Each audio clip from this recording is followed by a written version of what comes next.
நான்காவது மாநில அளவிலான டிஷா குழு கூட்டத்திற்கு நம்முடைய மாண்புமிகு முதலமைச்சர் அண்ணன் தளபதி அவர்கள் தலைமையேற்று இன்று நடத்தினார்கள்.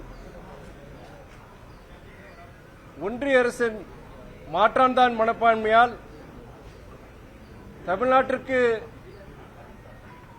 புதிய திட்டங்கள் எதுவும் அறிவிக்கப்படவில்லை, உரிய நிதியும் வழங்கப்படவில்லை. இப்படிப்பட்ட ஒரு இக்கட்டான சூழலில், ஒரு நிதி நெருக்கடியிலும் தமிழ்நாடு அரசு நிர்வாகத்தை சிறப்பாக நடத்தி கொண்டிருக்கும் நம்முடைய மாண்புமிகு முதலமைச்சர் அவர்களுக்கு நன்றி தெரிவித்துவிட்டு, நம்முடைய ஒன்றிய அரசு திட்டங்கள் அதை செயல்படுத்துவதில் நடைமுறை பிரச்சனைகளை பற்றி விவாதம் நடைபெற்றது. அதில் குறிப்பிட்டு சொல்ல வேண்டும் என்றால், PMAY பிரதம மந்திரி ஆவாஸ் யோஜனா அந்த திட்டத்தின் கீழ் அந்த திட்டத்தின் மதிப்பு கிட்டத்தட்ட 1,20,000 தான். அந்த 1,20,000 வீடு கட்ட முடியாது. ஆனால் அந்த திட்டத்தோடைய இது பாத்தீங்கன்னா 60 விழுக்காடு ஒன்றிய அரசு, 40 விழுக்காடு மாநில அரசு தான்.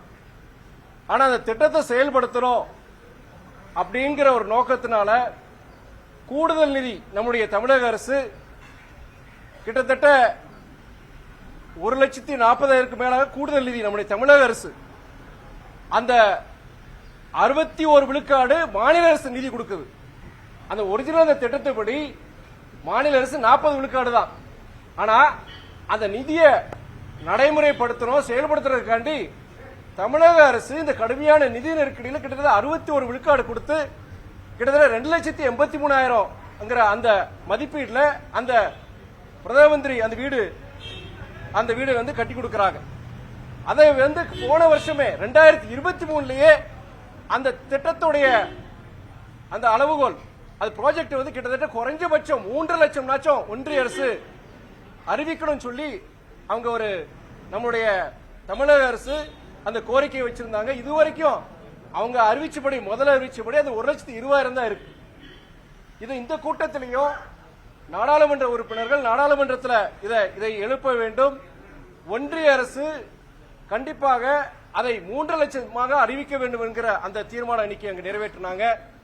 அதுபோல பிற சில ஒன்றிய அரசு திட்டங்களையும் பொறுத்தவரைக்கும் அந்த திட்டங்கள் அந்த மக்களுக்கு, தமிழக மக்களுக்கு முழுமையா போய் சேர முடியாம சில விஷய காரணங்கள் இருக்கு. அதையும் வலியுறுத்தி நீங்க பேசியிருந்தாங்க.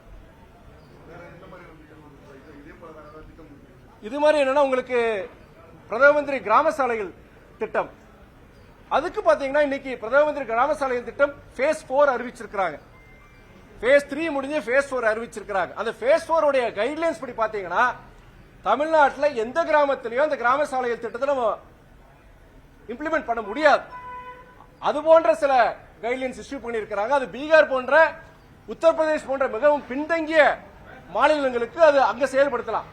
ஆனா அவங்க சொல்றபடி அந்த திட்டத்தோட கைட்லைன்ஸ் படி பாத்தீங்கன்னா தமிழ்நாட்டில் ஒரு இடத்துல கூட அந்த பிரதம மந்திரி அந்த கிராம சாலை திட்டத்தை நிறைவேற்ற முடியாது.